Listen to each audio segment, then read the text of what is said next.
and welcome to another episode of Something Witchy, a Sabrina the Teenage Witch rewatch podcast. I'm Lara Cotter. And I'm Sky Orchard. And we are trying something new today. Wow. We are live in person, sitting across from each other, and I can already feel it being a little awkward. The eye contact. So we are going to be watching the movie Clueless today because there is a lot of actors from it that come in later to Sabrina, and also it's just an incredibly important piece of teenage media from the 90s that I feel like Sky needs to see because they've never seen it before. And I made comments and references to it, and I really need Sky to get my references. I'm sorry. So we are going to try something where we're going to watch it together and record our responses as we watch it. This may be awkward and terrible. We may never do this ever again. It may be fabulous. I don't know, but we'll see how it goes. And let us know what you think of this format, and we'll see if we like it and if we do more of it in the future. I have some background on Clueless. Okay. So the tagline for Clueless is sex, clothes, popularity. Is there a problem here? Should I be scared it's leading with sex? For it leading with sex, there's not actually a ton of sex in the movie. Okay. It premiered on July 19th, 1995, directed and written by Amy Heckerling, who is known for things like Fast Times at Ridgemont High, the Look Who's Talking franchise, the Clueless TV show, and she also directed an episode of The Office. We have a huge list of actors who are all very popular. I didn't go through the whole actor list because I think that would take like half an hour. So I did the main ones who have named characters that they play. I didn't do all the like, boy, number one. So first, our star is Alicia Silverstone as Cher. You may recognize her from things like Batman and Robin, Blast from the Past, and then she got her start by appearing in music videos for Aerosmith, including Cryin', Amazing, and Crazy. We then have Stacey Dash as Dion. Again, you might recognize her from Renaissance Man, View from the Top, and she would go on to appear in the Clueless TV show. She is currently a Trump supporter, so we don't talk about Stacey Dash anymore. She hasn't been in much lately. We have the late and great Brittany Murphy as Ty from 8 Mile, Girl Interrupted, Uptown Girls, Riding in Cars with Boys, and a couple episodes of Boy Meets World where she plays Trini, Topanga's best friend, that we only ever see twice, but apparently they're best friends. We have Paul Rudd as Josh, who, if you don't recognize who Paul Rudd is, just like last time with Ryan Reynolds, I don't know how to help you. You might know him as Ant-Man. You might know him from I Love You, Man. Most recently, he was in Only Murders in the Building and did a fantastic job in that show. That he did. Donald Faison plays Murray. Again, you should probably recognize Donald Faison. He's from Scrubs, Remember the Titans. He also went on to do the Clueless TV show. He's currently in T-Mobile commercials with Zach Braff. And he was also just in The Magician's Assistant in Sabrina and will come back as Dashiell in season 2. Elisa Donovan is Amber. We will also see her in Sabrina starting in season 5. She was also in A Night at the Roxbury, and she'll go on to do the Clueless TV show as well. Breckin Meyer as Travis is also a face you should recognize, even if you don't know his name, from Road Trip, Rat Race, Franklin and Bash, and a whole bunch of Robot Chicken. Jeremy Sisto is Elton. You might recognize him from FBI, Frozen 2, Law and Order, or Waitress. Dan Hedayat as Mel Horowitz from The Usual Suspects, Mulholland Drive, Commando, and one of my favorite teen thriller movies that's just so awful, Swim Fan. Have you ever heard of Swim Fan? This guy's giving me a look. Okay, backstory. When I was in junior high, I was obsessed with this boy who was like a year older than me, who was on the swim team. Super hot. Swim Fan came out, I think, when I was like in 9th or 10th grade. And it's about a girl who becomes a crazy obsessed stalker with a boy who's on the swim team. I was not a crazy obsessed stalker, but I definitely went and saw the movie and was like, this is awesome. Ada Linares is Lucy from Law & Order and the First Wives Club. Wallace Shawn is Mr. Wendell Hall. Again, if you don't recognize Wallace Shawn, why have you never seen Princess Bride? Bare minimum. Also, you might recognize his voice from The Incredibles or the Toy Story franchise. More recently, he was in Young Sheldon. Twink Kaplan is Miss Geist from Look Who's Talking, Bad Teacher, Just Shoot Me, and Frasier. And lastly, we have Justin Walker as Christian from Last Resort, Boltneck, Takeout, and I shaved my legs for this. Congrats. I've never seen that one. So this is based on Emma by Jane Austen. Have you ever read Emma or seen any of the other adaptations of it, Sky? I have. Do I remember anything? No. I've never read it. I think I've seen one of the more recent adaptations, but it didn't really hold my attention very well, so I don't know how closely it relates. But I do have this fun quote about Clueless.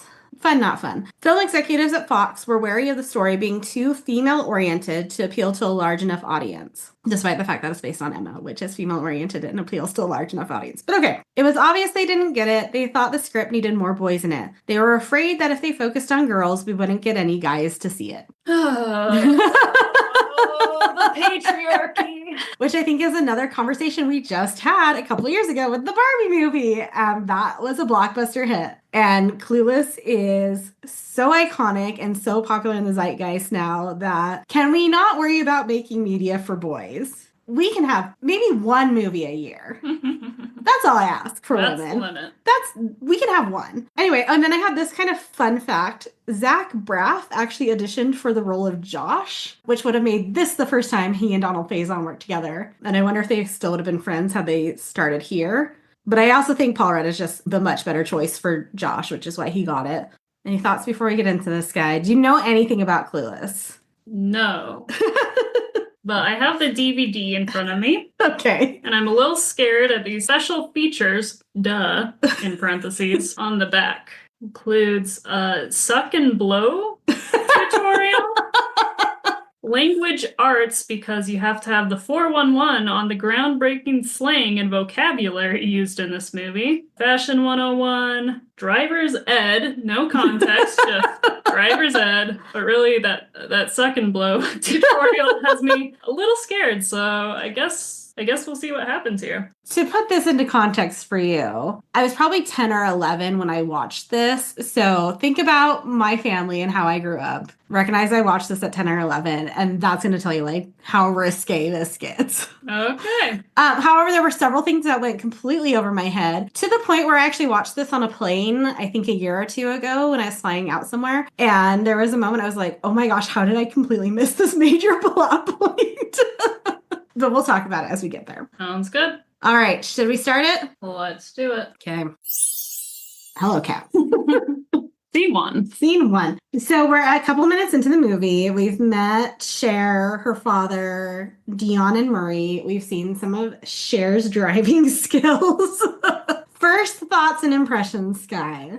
90s movie, very much so. I'm liking the soundtrack so far. What the crap sort of computer program is she using were we optimistic about what the 90s would bring us? I don't think it was supposed to be futuristic. I think it was supposed to be rich person. I think that was the vibes. It was like, if you could imagine what the perfect 1995 rich teenage girl's closet would look like, I think it was supposed to be that. So like a real software or made up for the movie? I mean, it's made up for the movie. It's not anything that actually exists, but I think the thought was that her dad has so much money that she hired people to create this software program for her. Because he's a litigator. Yes. Scariest of the lawyers. Yes.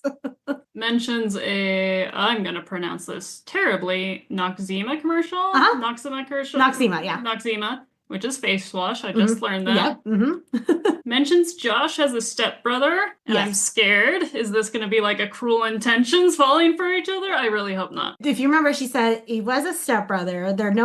He's no longer with Josh's mom anymore. And they were together for a very brief period 5 years ago. So the dad and the mom. The dad and the mom, yeah. So yes, technically stepbrother, stepsister. Was it long enough to actually form any sort of sibling attachment is an argument. And it doesn't seem like they see each other super frequently, but we will learn more about their relationship going forward. I feel like that was a potential trend of the 90s. It's this weird step-sibling love. Ugh. Yes, for sure. Last comment for scene one, since scene two seems to start in the high school. That exterior, at least, is Torrance High School, which was also the high school used in Buffy. So wow, okay. Clocked that instantly.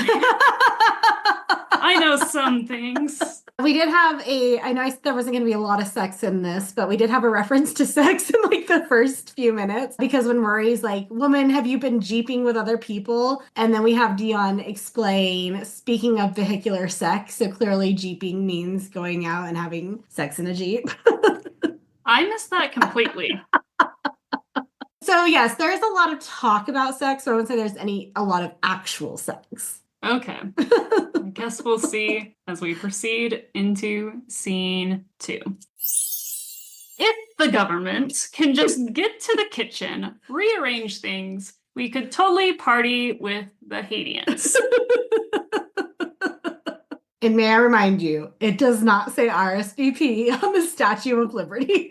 It was quite the debate there. I love it. I feel like it's still, I mean, it's silly in how they present it, but it's still timely and relevant. And people have been using that quote quite a bit recently on the internet. Like they've been using this gif of her saying that. I have not seen that at all. I've seen it in my circles, my 90s media circles. Your algorithm. Yes.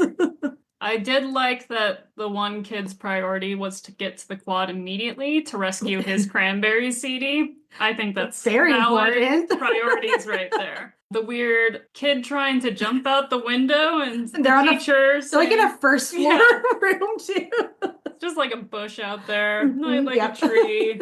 The teacher saying, you know, let's save the suicide attempts till next period. Okay. And also the whatever sign doing 2 hands. I don't know if I'd seen that before. Oh, that was huge. We did that all the time, especially post this movie. I would say it caught on when I was more in 6th grade, which would have been a couple years after this, which is about the time that all of us would have been allowed to watch this movie. It definitely had a resurgence too when it came to the video rental stores, because a lot of us that were too young to maybe go see it in the theaters at the time were then starting to check it out for a movie or for sleepovers. That's where I first thought was at a sleepover. And then, yeah, the whatever loser like became a thing.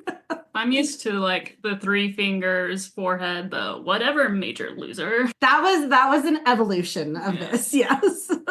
Well, I've learned a thing already. Let's see what the next scene or couple of scenes brings. I don't know how we're doing this. Yeah, whenever we want to stop. Cool. I've got the power. So we've met Josh, who is supposed to be the stereotypical, more indie, maybe early emo college student, flannel wearing, Amnesty International t-shirt wearing. Thoughts on Josh? I like him more than Cher. Yeah. You like him more than Cher, really? I do. Okay. He seems like a better person. I think there are layers to Cher that it's hard to maybe notice at first. As we get through the movie, there's more and more to her. One thing, especially in these last couple scenes we watched, Cher's vocabulary is pretty impressive for a girl who's supposed to be a California Valley girl, and I think belies an intelligence that maybe she either doesn't want to show or doesn't know how to show. But I think she's a lot smarter than people give her credit for. I mean, even in the first debate, her tangent about her dad's birthday party was maybe not the best academically, but it actually showed a correlation, like she could correlate these 2 disparate ideas to make her point. So I think she's smarter than maybe a lot of people give her credit for. Oh, agreed. I'm appreciating her vocabulary so far. Liked the little ducats for money reference there. The Shakespeare being from Cliff's Notes was an interesting thing there. Going back, we'll get to the note in a second. I have a note about the note, but try and go slightly sequentially there. My notes are all over the place here. Don't have structure. Got a chuckle out of the columns dating back to 1972 for her house there. She mentions that her mother passed away in a fluke accident during a routine liposuction. So the mortality rate for liposuction is extremely low, estimated at around 0.01%, 1 in 10,000 to 1 in 100,000 procedures. But that's probably the mortality rate now. I wonder if the mortality rate, because so this takes place in 1995. Let's say Cher's still 15, so it would have been like 1980-ish. What would the mortality rate have been? Are you looking it up? You bet I am. Because I think liposuction was fairly new even in the 90s. So it had to be like in its infancy back in the 80s. You're questioning my stats, so I must check it. Historical death rates of liposuction. Fine. Mortality rates were higher than acceptable due to complications, including pulmonary edema and abdominal perforation for all our fun Grey's Anatomy fans as well. It doesn't give me a rate, so you're welcome for the statistics of now for liposuction fatalities. Oh, 23% actually. Back in the 1980 to 1989. Yeah. Wow. Okay. Moving on to the dinner scene after we meet Josh. I did appreciate Josh's sick burn of superficial space cadet. There's a lot of good insults. Deciding that Mr. Hall needs a good, healthy boink fest. Yeah, there's a lot of talk about sex. I'm getting that now. But also, who amongst us has not made that comment about a teacher at one point in our careers? I have not. You've never? No. I have definitely made that comment about a teacher before. Have you used the word boink? No, I don't think I used the word boink, but I was definitely like, man, they need to get laid. Okay. I know I've definitely said that about bosses before. Not my current boss, if she's listening to this. I love her. My last note about the note she wrote for Mrs. Geist. Maybe should have made the handwriting a little less teenage girl. Miss Geist also seems out of it enough that I don't know if she would question that. That's valid. Also, if you wanted to be truly anonymous, you would get somebody else to write it for you to disguise your handwriting. It's true. Before we move on to the next scene, Lydia Dietz has chosen to join us in the background. She has to wear a collar with a bell for her safety and our safety. Cat. Can we clarify Lydia Dietz is a cat? Yes. So apologies for the bell noises in the background. One day we'll have a fancy soundproof room. That is not today. Nope. So you get environmental sounds featured in this podcast. You're welcome. Onward and upward. Well, I feel like we got through a couple of scenes there before pausing. So we had another little bit with Josh, where Cher trying to get him to drive her around, or drive around with her, I guess. Still liking Josh more than Cher? I think so. Previously in that classroom scene with Mr. Hall, I like that the sort of hippie character dude, I don't know how you'd describe him, Travis, his last name is Birkenstock. That gave me quite the chuckle there. Her excuse of Crimson Wave for why she was tardy. It looks like that became popular because of this movie. So that was fun there. Yep. And then when her dad bans her from driving and she goes and bugs Josh, he is reading Nietzsche, but more specifically based on the color of the spine of the book. I found it. He is reading specifically the basic writings of Nietzsche. I can't remember if we get an exact age for Josh in this. If we think that he's like 18, maybe in his first year or semester of college, and it's a little bit less terrible, but if we get older than that, it becomes increasingly worse. That it does. Speaking of horrifying, as soon as I get my license, I fully intend to break her out. Yes. I love her. She's unhinged in the best way. We also learn that legs crossed towards each other is unequivocal sex invite. We didn't necessarily talk about like sex, but this was a thing of like if your legs are crossed towards each other, it meant there was attraction, and that was like a whole thing in like my pubescence teenage years. I don't know where I was during anything. Where were you in 1995, Scott? Granted, I was 4. I was at least 9, and then because this took off, it became like hugely, so much of it just entered the like mainstream consciousness for teenagers as we entered like 12, 13 years old. And then we get a montage. And does Cher have a boyfriend? Who's that dude who's like hugging and kissing? That's Elton. He's kind of her boyfriend, kind of like sort of friends with benefits, not like full benefits, but like flirty. I don't know if we get I can't remember that specific storyline, if it's ever like a full like they're dating or not, but he's definitely interested in her. Okay, that was who are you? Why are you here? Yeah, because she definitely said at the beginning, why is Dee dating a high school boy? And she lists off the reason why high school boys are terrible. So I don't think she is necessarily interested in any of her male classmates, but she's also not going to turn down attention. Touche. And I think going into these next scenes, Lydia Dietz will be wearing a sweater, so we hear her hopefully a lot less going forward. Laura is soft, so Lydia Dietz was in a sweater for about a minute, and then it was off, but the bell is gone. I took a photo of Lydia for the socials. Her face was so sad. She was repping the Kirkland brand. So we had gym class where we meet Ty, the lovely and so talented Brittany Murphy. What do you think of Ty? I like Ty. One of the catty girls, as I'm calling that right there, is like, oh, she's dressed like she could be a farmer, but I feel like that's just classic 90s gay fashion. Originally, I was like, oh, or, never ending queer fashion there. Originally, I was like, oh, Ty's queer, and then she has a thing for Travis. So she could be bi. Yeah, she could be bi. She could still be queer.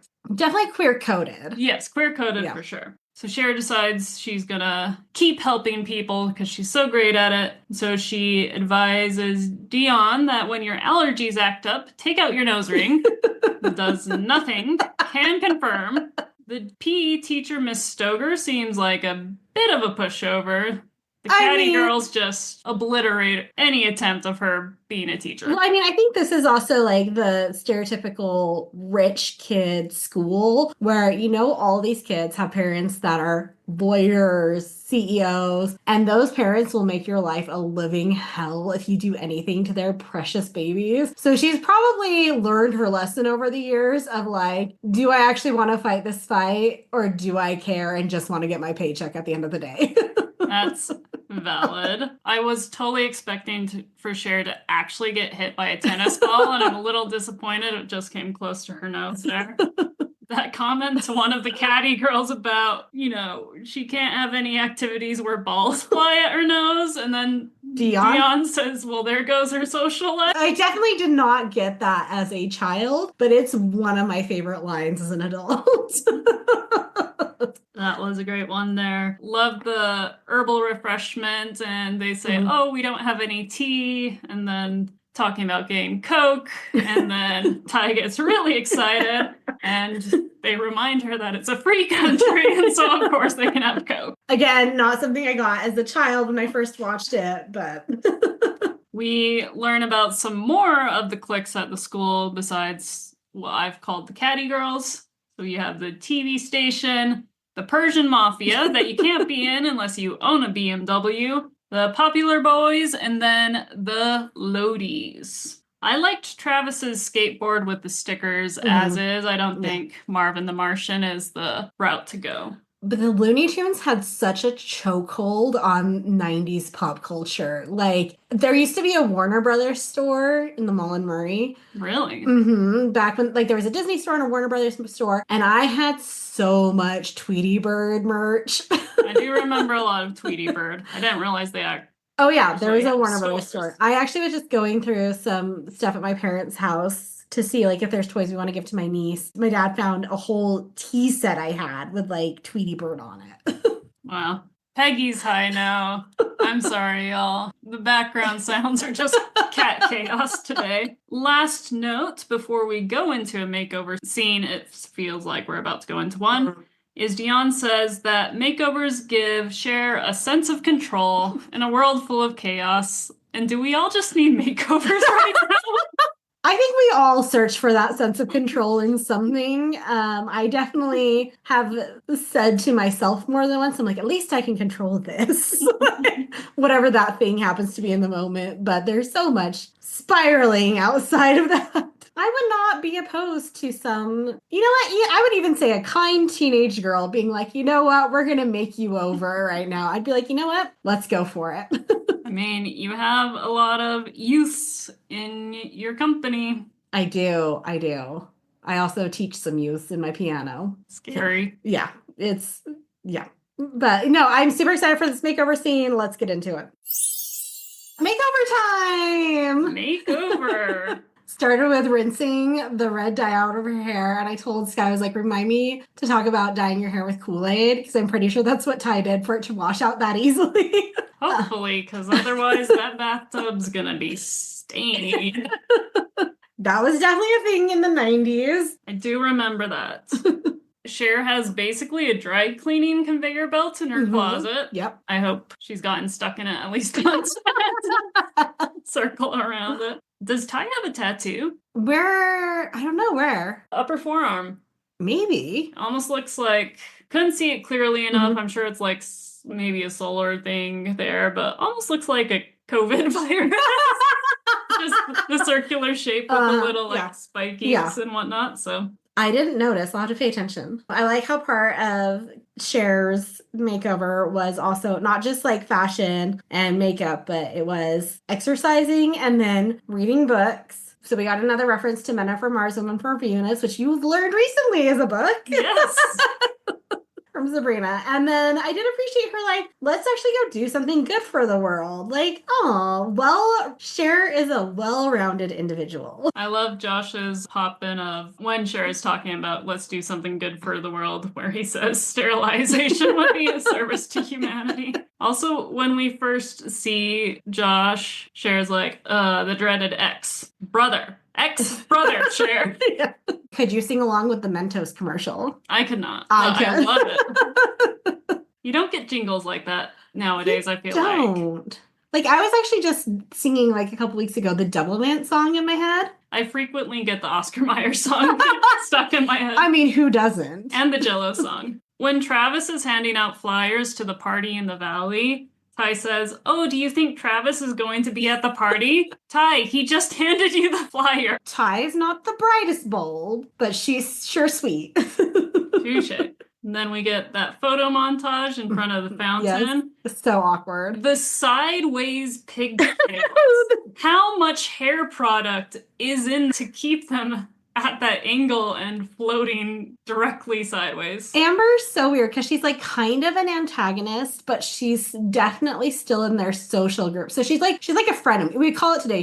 We would call her a frenemy. For as much as Cher has a very distinct fashion style, and then Dion takes it a step further, Amber's even a step further removed from that. There was a quick shot of the whole quad when they were eating lunch. I think during Ty's first lunch when she comes out, and Amber has white fuzzy earmuffs on for some reason. Oh, I missed that.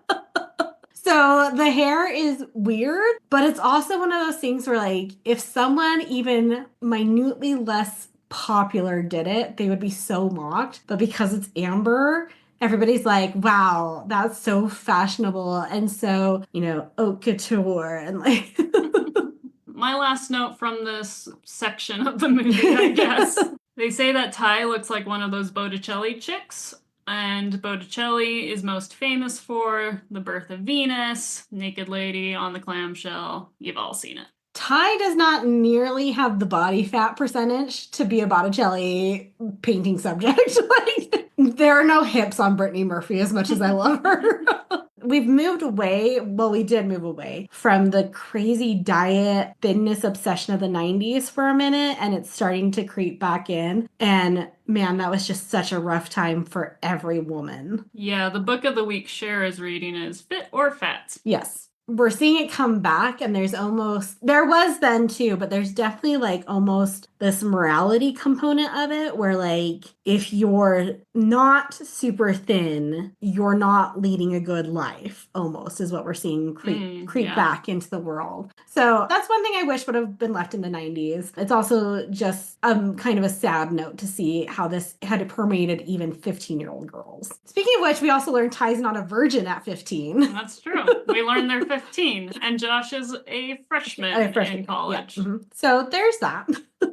But still, freshman in college, what, 18? 18. Maybe 17, maybe 17 if he has a late birthday, but Cher is still 15 with a birthday in April, so she is older and wiser than Ty, whose birthday is in May. Which was such a thing in high school. Like, my birthday was in November, my best friend's was in April, and so it was very much like I had this like little bit of authority over her. Your superiority complex. Yes. Well, I think we're going to a party in the valley. Mm-hmm. Yep, we're going to see a 90s rich kid party. Woo woo! Being crunk. So we're at the party. Merry Christmas. This is like now over the course of like a couple months. We started the year, I think, towards the beginning of the school year. Now we're into Christmas. Cher's still trying to push Ty towards Elton for better or for worse. Ty's kind of going along with it, but also clearly still interested in Travis. The party, I never went to a high school party like that. Well, I just wasn't invited to a lot of high school parties, but I think maybe more common, especially for like upper class kids, that was maybe a thing that happened. Not so much suburban Utah. Yeah, checks out. Elton is awkwardly doing the robot dance when we first see him. Mhm. Looks innocent and silly, and then we find out he is toxic masculinity. Mhm. Suck and blow was not as bad as I thought it would be. So initially I thought the person was holding a like credit card, and so I thought it was like cocaine. And then it turned out to not be cocaine. So Well, it's not cocaine now. Dion being so upset about the hair being shaved. The hair will grow back? But in the meantime, he's going to be bald. And this is Dion, who's extremely obsessed with looks and appearances. Touche. We also see Donald Faison has a tattoo on his chest, possibly another one on his back, or his character did. I don't know if those are actually Donald Faison's tattoos. What's funny is Donald Faison shaves his head now. Don't tell Dion. Yeah, mostly feel bad for Travis, feel bad for Ty, feel bad for Cher, hate Elton. This is also something going back to the Sabrina TV movie that we watched. Again, we had the popular boy taking the sweet girl to a place to try and make out with her. She shoves him off, gets out of the car, and he abandons her. Yeah. Back when Ty was knocked out, and then is placed on the counter and Elton's helping revive her. I love that she sat up and instantly hit her head again. I've definitely done that before. Did you like the line of ask her things? What 7 times 7? Ask her things she knows. Yeah. I liked the rolling with my homies. Yes. So that dance move that they do where they do the hands behind your head. Yeah, that was such a thing we all did. The misquote of Dickens of "'tis a far, far better thing doing stuff for other people." Okay. I mean, not a bad quote. And then when her dad is calling her, he says, "Everywhere in LA takes 20 minutes. Oh, that must have been the good old times then. Not the case. And it sounded like there was a random helicopter overhead when the dad calls. Well, I think that's because they were in the shadier part. So they were in Sun Valley, they were in LA, and I think that was the shadier part of town, hence why there was the robbery. So I think it's one of those like police department helicopters just surveying the area type things. Yeah, I was expecting like the police were going to shut down the party because they indicated earlier the parties only last an hour before the police shut them down. I like that the one chick, I'm sure she has a name, is stealing a snowman. Oh, Summer, yeah. Summer. Yeah. And then I wasn't expecting a robbery, but also the fact that she's most upset about ruining her dress. I know. Priorities. Josh to the rescue. Reluctantly. Very reluctantly. With his kind of pretentious college girlfriend. Yeah. Who also misquotes Shakespeare. I like I know Mel Gibson better than you and stuff. I know Hamlet better than you. Ironically, this morning I was watching, there's a new version of Hamlet that just came out. Scott something. He played the hot priest on Fleabag, I think. So I was watching a clip of it this morning and people were discussing in the comments like the different Hamlet versions, and somebody referenced Mel Gibson's as being highly underrated. Mel Gibson's Hamlet. I haven't watched it. I don't know. So maybe I need to watch it. It's fine. I think David Tennant Hamlet actually is the best. Okay. All right, on to the next part. Onward. Halibut ho! Part 8. The Christian segment. What do you think about Christian? My first note about him when you told me to take a note was just very Elvis hair. Yep. Okay. That was my note. So she definitely spots Christian immediately and is finally interested in a high school guy. And she does everything in her power to make him notice her, which he does eventually. And right before Christian comes in, Ty, Dee, and Cher are all talking at a fast food place, it looks like. I liked Ty's, "If I'm too good for him, then how come I'm not with him?" whininess. And then we learn that Cher is a virgin, or the politically correct term, hymenally challenged.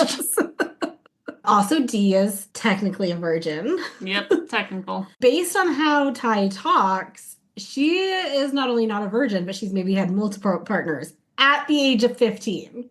Agreed. So I don't know what's happening in these high schools, but it's not the things that were happening in my high schools.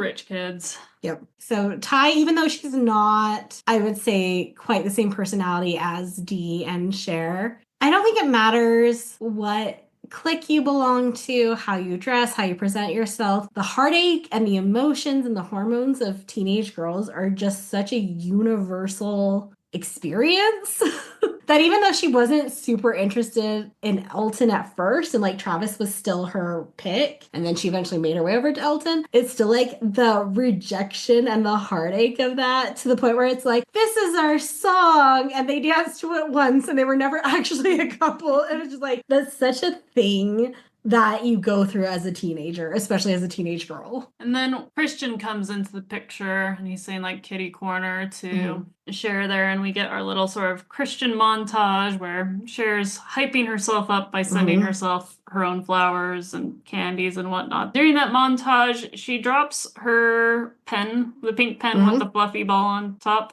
and he says, "Nice stems." What does stem mean? Legs. Oh. Legs are the stem of your body. That's just silly. I don't think that was the 90s slang so much as it is like his 50s, 60s vibe that he has going on. Oh, the way he talks, I hate it. Chuckle when Mr. Hall said, "It's time for your oral." And then also during that montage, we get another book where Christian is reading Junkie by William Burroughs, which the basic plot is it follows William Lee as he struggles with his addiction to morphine and heroin. All right. Sure. That's about it right there for your summary. His outfits as well, like when he arrives at Cher's house, that coat and hat. Oh my gosh, I hated it. There's also in one of the like montage parts, there's something about the 90s and these kind of like preppier boys and wearing bowling shirts. And I don't know what it is. And looking back on it, it's such a terrible fashion choice, but at the time it was so hot and cool. Cher's fashion during that pickup scene to go to the party, I like how her dad's like, "No, you need to go change," and her solution is to put on just a see-through white jacket. Yeah. Also, she says it's a Calvin Klein dress, which is incorrect. It's actually an Anna Sui dress, which why you would credit Calvin Klein when Anna Sui is arguably a much higher end fashion designer is insane. Maybe it's so that the dad could say, "Well, you look like you're wearing underwear." That's probably true. But still, like, pick an actual Calvin Klein dress then. But also, how do you know that fact? Because the internet knows that fact. Okay. And because people know that that's not a Calvin Klein dress. Okay. Just you carry that around in your brain? I learned it not that long ago, but when I saw the dress, I was like, oh yeah, that's right. That's not a Calvin Klein dress. Based on the soundtrack we've gotten so far, it was nice to see like a ska band at the party there. It's the Mighty Mighty Boss Tones. They're still around. They are touring. They're coming to Utah. Oh my gosh. I think I would enjoy it more than the Violent Femmes, not gonna lie. I mean, if you want to go, we can go. I still haven't bought our Goo Goo Dolls and Dashboard tickets yet, so we can add Mighty Mighty Boss Tones to that. Oh, skas. Did you enjoy ska? I like ska still. Did you have friends who did like the ska dancing? No. Okay, this is going to be after Clueless. We're going to have to look at, I think it was called like Skank. We'll have to look it up because there's a very specific way to dance to ska, and I had some guy friends who were very into it. I liked the Amber insult when Amber's dancing with Elton of she's a full-on Monet, from far away she's okay, but up close it's a mess. Yeah. I also actually really enjoy her outfit at the dance. Like I love it. If I could pull it off, I would wear it.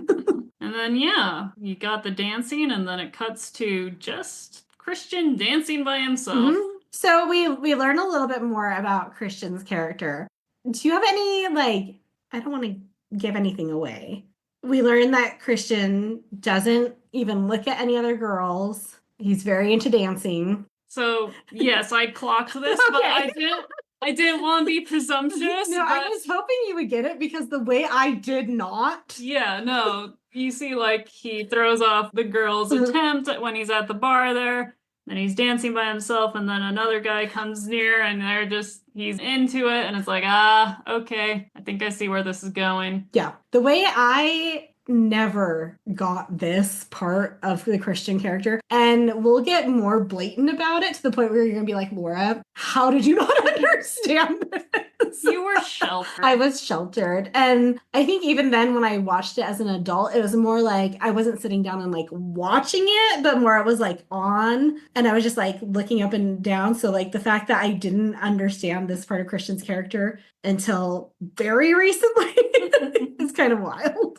Based on the book he's reading and his dancing with himself there, I feel like he's on something. Oh, 100%. Yeah. He's on something. Yeah. I don't know enough about drugs to guess which one. Because he's happy. I don't think it's not weed. It doesn't seem like weed. Nah. I don't know what ecstasy does to you. Might be that. Yeah, something manic energy. Yeah. Not chill. Yeah. But also just very happy. So no like depressive drugs. And then once again, we have Josh coming in, rescuing in a way, getting them home when Christian's ready to hang out with the dudes post party. Oh, that was my other thought, Ty, when Cher tells Ty to tie the jacket around her waist or tie the shirt around her waist. That was also a weirdly huge moment in fashion. And I like remember doing it. I remember when it stopped and I was just like, yeah, I used to do that all the time throughout junior high. And like even late elementary school, like I always had a jacket, a sweater, or something tied around my waist. You know, as an adult, it's never too late to just do that again. I think now is more a function of not efficiency, but just like making it easier to carry around a jacket without carrying. Like now it's more about utility than it is about fashion. Make it both. Give yourself that makeover to end the chaos. I mean, fashion's going back to 80s, 90s. It's not even going back to the good 80s and 90s. Like the ruffled ankle socks with Mary Jane's. Like I see a lot of early 20 girls wearing that, and I just see toddler feet. I thought for a moment you were about to say that was the good part of No, that was the worst part. Like I love a Mary Jane, don't mind a Mary Jane, together with the ruffled socks, it just makes you look infantile. There's such a deeper conversation here to be had about moving back to more conservative values and making women dress more conservatively, which means younger. I don't want to get into, but it's just, I don't know how anyone can't look at that and be like, you look like you're 3 years old. And that's Meeting Christian. Meeting Christian! Who knows where we'll go next? I have no clue where any of this is going. I mean, you kind of know where it's going to go at the end. Well, yes, but it hasn't happened yet. Like, how long is this movie? We're further along than I initially thought, so I think we're getting towards the climax, yeah. We will see if Laura's a liar or not. Are you ready for part 9's title? Yes, I'm ready. Josh is coming to stay, going all the way, getting on the freeway, and Christian saves the day. I love it. I love it. Where do we start? Loving the cartoon flashbacks, Ren and Stimpy. Earlier we had Beavis and Butthead as well. Josh and Cher seem a little flirty on that couch. Cher also, like, that was a moment when I was like, oh, Alicia Silverstone is actually quite young. Like, she looks really young in that scene. She did not as, like, done up or anything and putting the little clips in her hair. She looks like a 15-year-old in that moment. That's true. After the little Josh and Cher moment, we cut to a little 2001 A Space Odyssey tribute, looking at that phone while Cher waits for it to ring. Barbie still has the best. Yes. 2001. Yes, 100%. We learn she's planning on doing it with Christian when he comes over to watch some movies. And goes through a lot of work to make it happen. Lighting design, baking something. You know, when it's burning, she doesn't turn the oven off. She doesn't even close the oven door. She's just sitting there, and they just go to watch movies. Christian isn't even like, let's turn that off. Yeah, her and Dion do all the makeup, the choosing the outfit, all that. And then we learn Christian has a thing for Tony Curtis. Yes. So they're watching Some Like It Hot and Spartacus. And while they're watching, that's the most awkward footsie scene. Like, you think Napoleon Dynamite is bad, but this might be on level. It's rough. You can see the moment where Christian realizes what she thinks, and it's so awkward, and I feel so bad for him. And then they're on the freeway. This is probably the most iconic scene of Clueless. Like, the gifs that have come out of this scene of Donald Faison's face and him screaming. Like, I don't understand what the purpose of the scene is, other than to get Dion laid. Yes, it's no longer technical. Well, Cher has that sort of voiceover of like coming that close to death makes her realize how important love is. Yeah. I love Dion trying to drive. And Murray, like, it's kind of sweet how he's really not trying to add to the stress, but he's also like, just move over, get in the right lane, get over there. And then he's like very good about like calming her down afterwards. That's like his one kind of sweet moment of the show. Yes. Murray to the rescue in that way, and also enlightening Cher about Christian. Oh yeah. So like they do actually say he's gay. Yes. How I missed that, or maybe like I did and I didn't remember it or something. But I remember like when they do like the whole he's a cake boy and like and he says all the other things and the girls are like, huh? And, like that was definitely me too. I was like, I don't understand what does any of that mean? So I like that Marie just came out and was very explicit in it. And then we're back at the mall, and Cher and Christian are shopping together. He has better fashion sense than her. She admits it. What we say he does? He has more old-fashioned fashion sense than her. Cher and Dion think he does. Okay. He dresses better than. Yeah. All right. And then Christian saves Ty. Yes. I didn't notice this before on Ty when she's sitting on the banister. You can see the little upside down triangle of the Guess logo on her jeans. And that's when you know Ty has reached it as a fashion icon. She is wearing Guess jeans in 1995. She did it. Poor Ty just cannot pick a man for her life. Maybe Travis would have been a better choice, but would he have been? I'm thinking she still goes with Travis in the end. I think Travis actually likes her for her, which is nice. I also think he's a teenage boy. He's a high school boy. Yeah. I guess we'll have to find out. Guess jeans.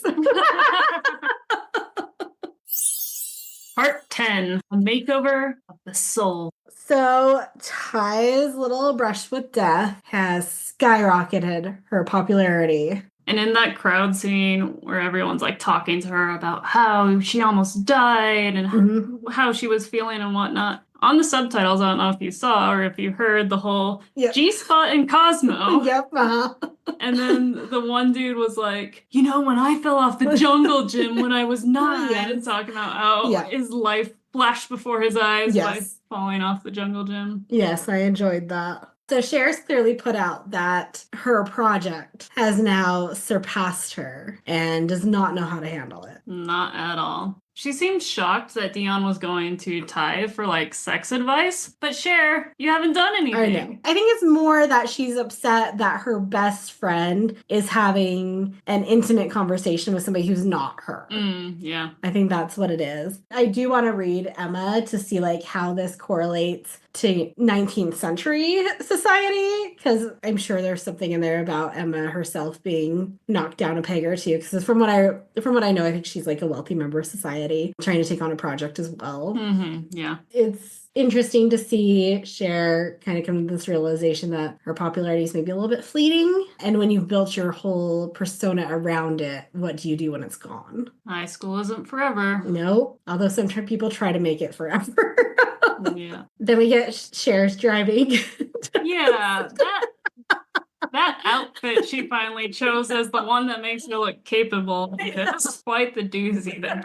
I also, in the moment, wrote, hopefully Cher will pass so she doesn't hit animals anymore. ... And bikers, apparently. Yeah, she is not a good driver. When I first took my driving test, I was so terrified of not passing it because I was a very book smart kid. And it was one of those moments where I was like, oh no, it's not just taking a test, it's actually doing the thing. And I did fine. I think I passed with something in the 80s. I'm a much better driver today. But yeah, for those of us who are very good at things in theory, having to do it in practices, I didn't almost hit anybody. It's just parallel parking has never been my forte. Luckily, there's cameras. Not in my car. 09 Toyota Corolla does not have a camera. So I just don't parallel park. If my option is parallel parking right next to where I need to be or parking 2 blocks away, I will just park 2 blocks away. Good to know. Then we have 2 separate epiphanies. Ty realizes Elton was not great. Yeah, and I feel like she already realized that. I feel like the moment in the diner and then the moment in the locker room was that realization. But apparently, Cher is taking her driver's test, and she said that she turned 16 in April. So it's now April, and that party happened in December. It's taken Ty 4 months to get over what was literally one dance. Right. I know I just was talking about like how the hormones and the emotions of it all. So I can understand how it can take a while to get over a crush, but my goodness, girl. So we have Ty doing a ritual burning of the items she's connected with Elton and the towel she stole. Which Elton didn't even get for her. Cher got it for her. And she has had the epiphany that Josh is a cutie patootie smarty. Did you notice that Ty's outfit in that scene almost exactly mimics Cher's earlier first outfit, like the yellow plaid that Cher had? Now Ty's in a pink plaid version of that same outfit. I did not notice that. It's clearly like a full circle. Ty has become Cher. She even does her little I'm outie thing that Cher did in like one of the first scenes. And when Cher's trying to talk with Ty, Ty says, "You're just a virgin who can't drive." Which is probably the sickest burn so far. That was way harsh, Ty. Way harsh. And then, because of Ty, Cher has her epiphany as well. Oh my gosh, she likes Josh! I love the fountain and the lights. This movie's so well done in so many ways, from the sound and the music to the lighting and the blocking. It's a masterpiece, which sounds so silly because it's a teenage rom-com, essentially. While she's thinking about, her feelings with Josh, how she really likes him, but he's not conventionally cute. Girl, it's Paul Rudd. And then she says, I guess he is kind of a Baldwin. Yeah. Just like, I will say, for all of his faults, Alec Baldwin is a very attractive man. His brothers! Yeah. Depending on the brother and the era, I guess. Stephen Baldwin is not, I think. Alec Baldwin is the best at looking at the Baldwins. Agreed. And she can't do her normal thing of sending herself flowers or candies, so obviously she must make over herself and her soul. That's a good introspective moment, though, that a lot of teenage girls would not come to. Yeah. Oh, I've been a little shallow. Mm-hmm. Maybe I should not be. Yes. And her makeover consists of becoming the captain of the Pismo Beach disaster relief drive or whatnot there. Did you look up the Pismo Beach disaster? Yes, and it's a fake event. Okay. However, Pismo Beach does several times have like large waves hitting it and all that. I mean, I feel like there could have been an actual disaster during this time, but I guess the timing of it'd be like, when they're filming it, it'd be like a year later, so maybe it doesn't make sense, but I feel like there's a real disaster that we maybe could have referenced around this time period. I mean, Pismo Beach has had earthquakes, wildfires, storms, flooding, tsunamis, hazardous materials incidents. Reminds me of that scene in the animated Hercules. Did the fire come before or after the flood or something like that? But the badge Cher is wearing, yes, that's the like giant the size captain of her head. Yes. We see Travis again. Travis is maybe sober. Yeah. Do we think it's from everything? Or do we think it's an alcohol? Do we think it's a weed? I think it's weed. He's given up his paraphernalia. Yes. Traditional bong and then the honey bear bong. Again, things that went so over my head when I first saw this. Didn't understand the 12-step reference. Didn't know what a bong was. This is the very first time I've clocked the honey one. And Travis is becoming a member of ASL, the Amateur Skateboarding League. And Cher's gonna go see him. So we're seeing growth, character growth. Had a change of heart. Yep. We'll see if it lasts. Part 11, conclusion. We see Travis skate. Yeah. And Ty remembers that Travis exists and that she liked him from the start. And his skate skills just win over her heart. So cool. He still doesn't have a Marvin the Martian on the bottom of his board. Maybe once they get together, she'll draw it for him. Which we never ever even addressed her drawing skills again after that one point. It's not popular to draw.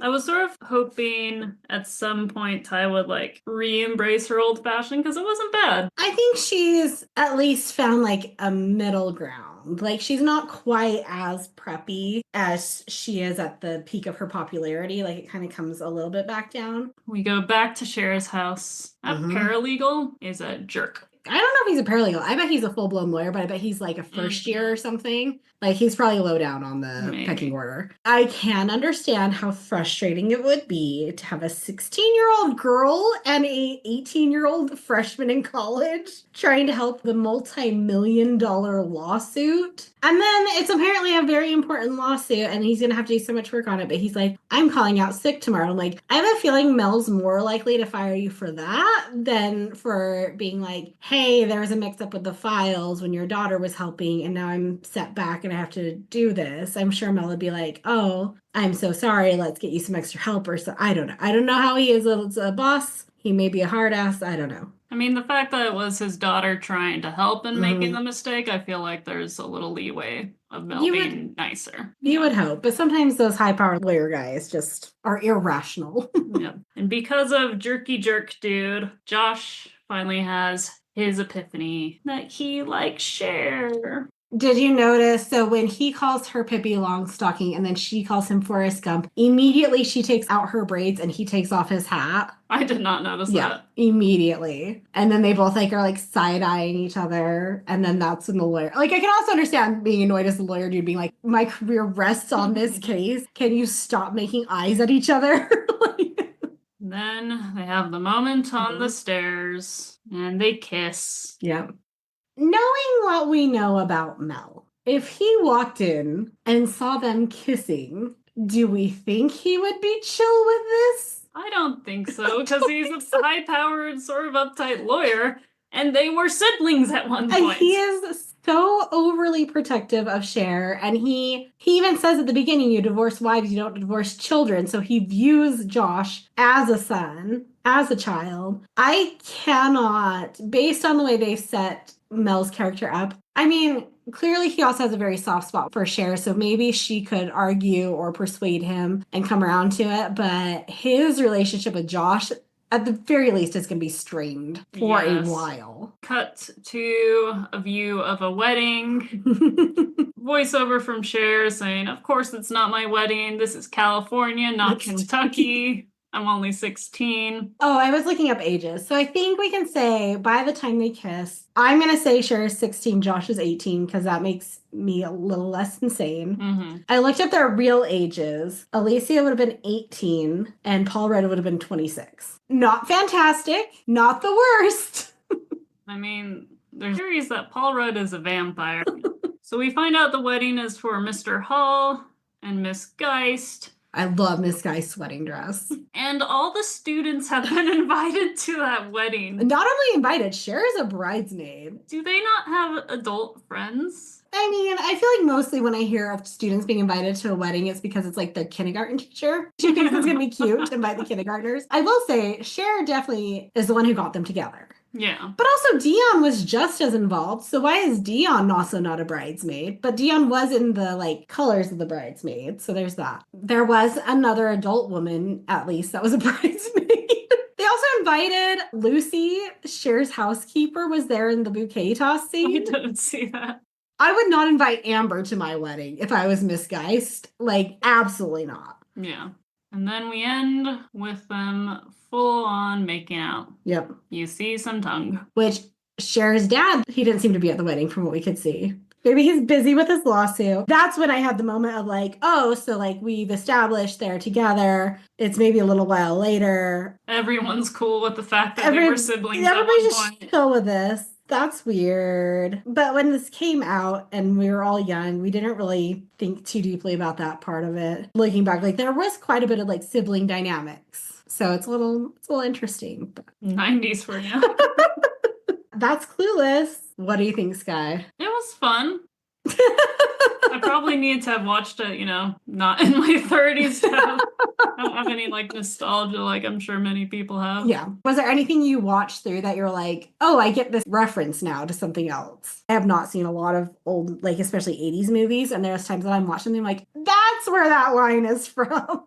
Not like anything memorable besides, oh, that's how Crimson Wave became No. popular. But And the whatever hand sign. oh yes, whatever hand sign. Now you'll understand when I go forward, and when Elisa Donovan shows up in season 5, you'll have back reference for Amber because her character is going to be very similar to Amber. Typecasting. Very, very much typecasted. And then, so like this debuted in 95, in summer of 95. So in fall of 96 is when the TGIF TV show of Clueless debuts. It's the same fall that Sabrina debuts. And they thought Clueless, the TV show, was going to be the one that was huge. And so they put a lot of their money behind marketing that. Like there's even an ad in TV Guide or something like that where it's full page, Clueless coming this fall. And in a small corner, also Sabrina. Is the Clueless TV show one of the crossover ones? There was that really brief, I talked about it earlier this season where Sabrina appears on campus for like half no a second. context, For no yeah. context, yeah. Alicia Silverstone does not come back as Cher in the TV series. It's a different actress that plays Cher. Also, they add David Lasher, who replaces Paul Rudd as Josh. David Lasher will join Sabrina in season 4. Okay. So there's a lot of Sabrina Clueless crossover as far as characters or actors go.